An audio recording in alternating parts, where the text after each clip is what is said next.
What's up everyone, back at you again with another video, and I know why you're here. You're here to see the review of the Note 10. Well, let's get it started. Okay, first let's go over specs. On the Note 10, you're getting a 2280 by 1080p display, rocking Gorilla Glass 6 at 400 ppi. Now let me pause right there. At first hearing that the Note 10 didn't come with QHD, I was a little mad and disappointed because Samsung is known for giving you a bunch of features compared to the competition for a more value price. However, using the phone as my daily, I can confirm you can't really notice it. The screen still looks plenty sharp, and I highly doubt the average user will be able to spot the difference. The display looks that good, as they say, like a sticker. I've said it before and I'll say it again. This phone size is perfect. Amazing how Samsung managed to fit all that screen in this user-friendly form factor. As for the rest of the specs, you're getting one 10 megapixel front camera. So not the dual pill shape found on the Galaxy S10 Plus. There's one hole punch, right dab at the top middle. On the back, you're getting three cameras. The main camera is 12 megapixels and it can switch from f2.4 to f1.5 with a focal length equivalent to 27 millimeters. The second camera, which is a telephoto lens, is also 12 megapixels. It has an optical zoom up to 2x and the aperture size is f2.1 and a focal length of 52 millimeters. Both the main lens and telephoto lens have optical image stabilization. And for the third camera, you're getting an amazing ultra wide angle lens with an aperture of f2.2 and a focal length is 13 millimeters. And I should note, pun intended, that the regular Note 10 does not have a time of flight sensor like found on the bigger Note 10 Plus.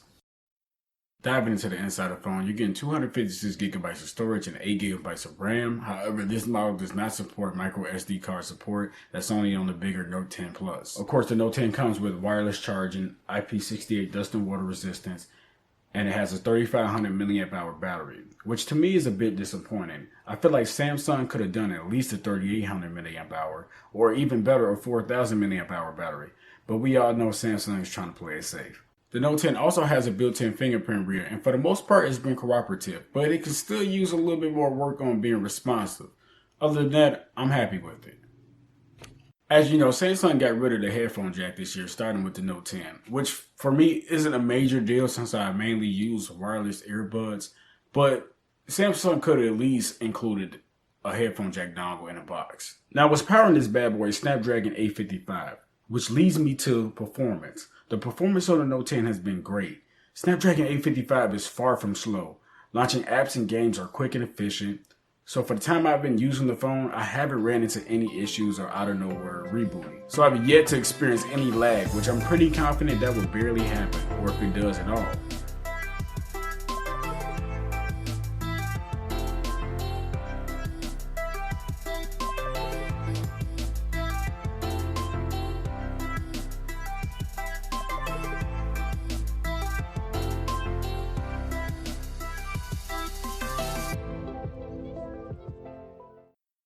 We all know the Note series is pretty much Samsung's most feature-packed phone. Starting with the S Pen, you're getting Offscreen memo. If you need to jot down a quick note, you can save it straight to the Samsung Notes app. And from there, you can translate what you wrote into text format.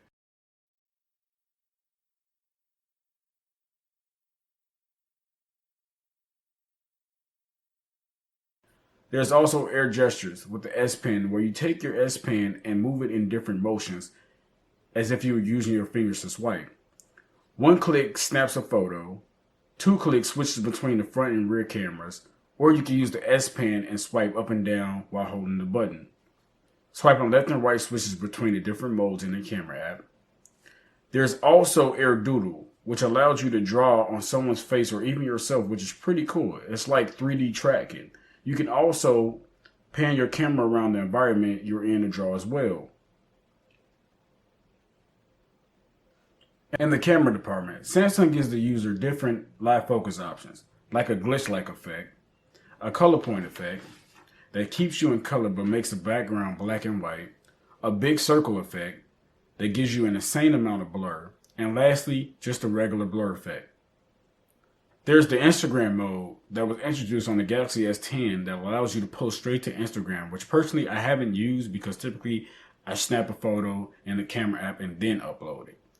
And there is a night mode, which I haven't used much, but for the sake of this video, I went out and took some shots. And I must say, I'm really impressed with how some of these photos turned out.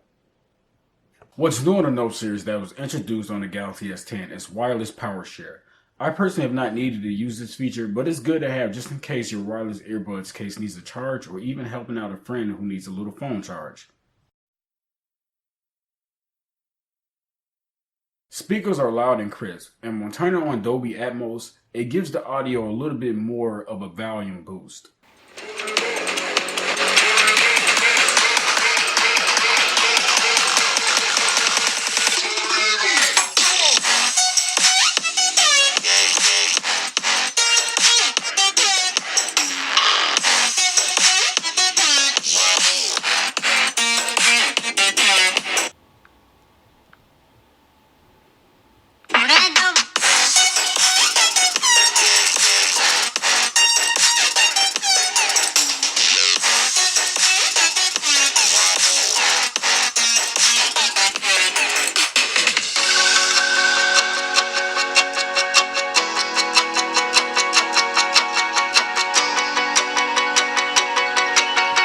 Battery life, despite being significantly lower than the bigger brother, the Note 10 Plus, has been pretty good.